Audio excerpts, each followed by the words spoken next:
naturalistic philosophy, which so-called educated opinion chose to adopt following the publication of The Origin of Species, committed mankind to a course of automatic self-destruction. A doomsday was then set ticking. I agree, Fred. Once you start believing there's no God and we're in charge, then we're in trouble. There was a Russian atheist astronomer came to America one time, and he spoke at one of the universities, and he said, now folks, either there is a God or there isn't. I thought, boy, this guy's brilliant. But then he said, both possibilities are frightening. I thought, wow, that is brilliant. You see, if there is a God, we better find out who he is and find out what he wants and do what he says. Amen. If there is no God, we're in trouble, because we're hurtling through space at 66,000 miles an hour and nobody's in charge. Pretty scary thought. Charles Darwin said, often a cold shudder has run through me as I have asked myself whether I may have devoted myself to a fantasy. Well, Charlie, you did devote yourself to a fantasy. If you believe you came from a rock 4.6 billion years ago, you need help. You were designed for a purpose. Now, what is it? There are 4 great questions that every single religion in the world tries to answer.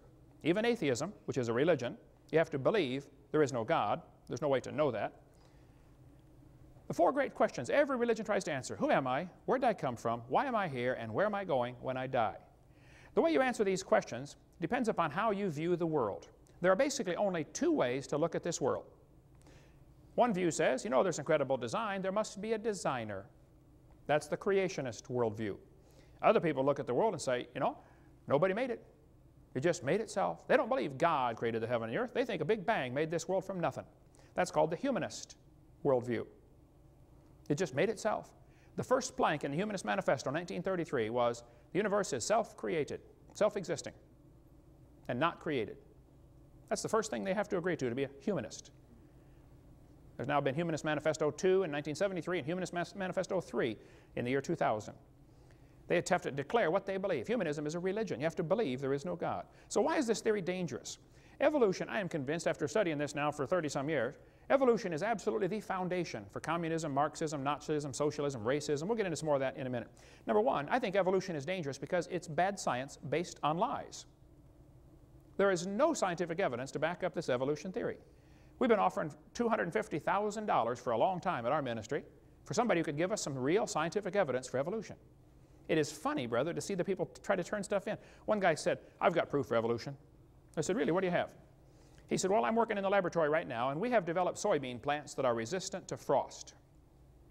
I said, man, that's good. That'll really be handy. I said, what did you start with? He said, well, soybean plants. I said, oh, what do you have now? He said, I've got a whole new species. I said, of what? Of soybean plant. I said, I'm sorry, sir. That's not evolution, okay? That's a variety of a soybean plant. And it's interesting, and I'm glad you're able to do that. But that's not evolution. There is no evidence whatsoever that any animal ever produced a different kind of animal. So why would anybody believe such a dumb idea? And how can this be so dangerous? Well, we'll cover some of the isms in just a minute. But evolution is based on lies and bad science. There is no good science to back it up. This textbook says evolution is a fact. Evolution is a fact, not theory. Birds arose from non-birds and humans from non-humans. No person who pretends to any understanding of the natural world can deny these facts any more than she or he can deny that the earth is round, rotates on its axis, and revolves around the sun. Sounds like he's open-minded for a discussion, doesn't it? This is not a fact, folks. Evolution is a mantra. They say this over and over and over, hoping it will become true. It's all it is. They just keep repeating it. Oh, evolution's a fact, it's a fact, it's a fact. Well, you better define what you're talking about with evolution. We do that on videotape number 4, the 6 different meanings of this word evolution. This textbook says evolution has evidence from fossils, from structure, from molecular biology, from development. Any evidence that's used to support evolution has been proven wrong. Now, I said many times, I'm not trying to get evolution out of the schools. I just want the lies out of the textbooks.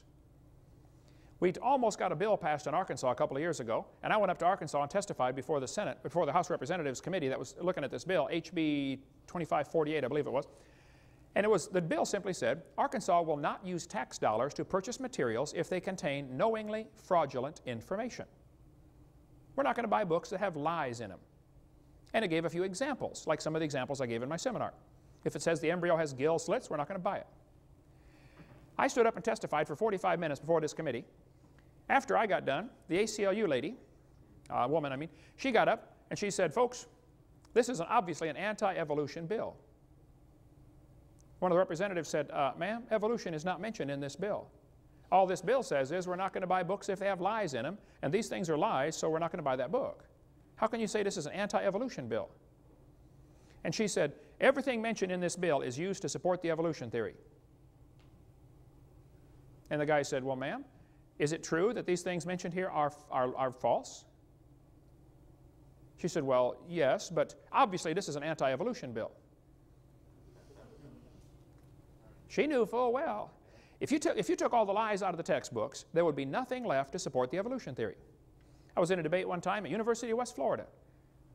And the professor got up and he said, now, Mr. Hovind, you're claiming all these things are lies, and you're right. All these things have been proven wrong. But, he said, I got a question for you. You told us we got to take all this stuff out of the book. What are you going to replace it with?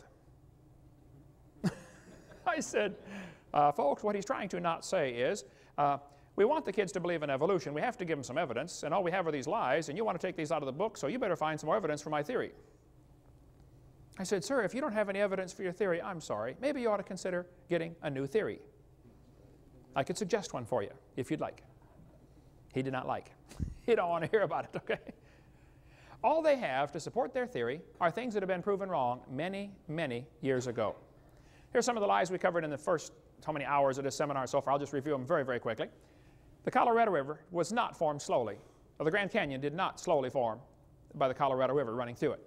Okay? The geologic column does not portray Earth's history. It does not even exist anywhere in the world. Rocks do not date the fossils. The fossils do not date the rocks. It is based on circular reasoning. We cover that on videotape number 4.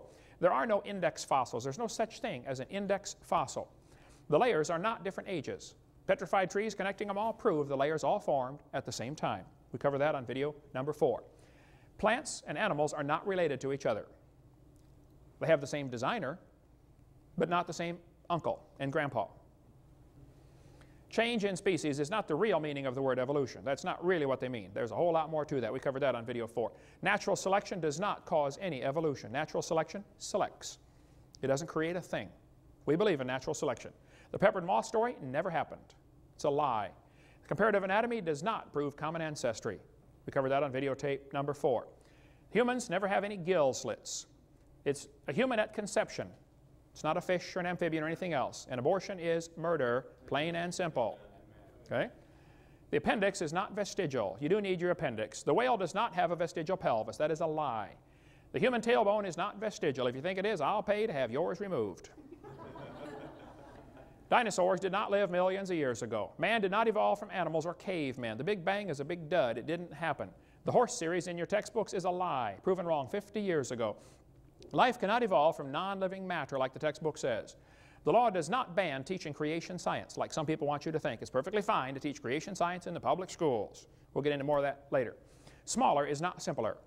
A little paramecium is more complex than a space shuttle. Smaller is not simpler. Smaller is more complex. But birds did not come from dinosaurs. Talk about a dumb idea.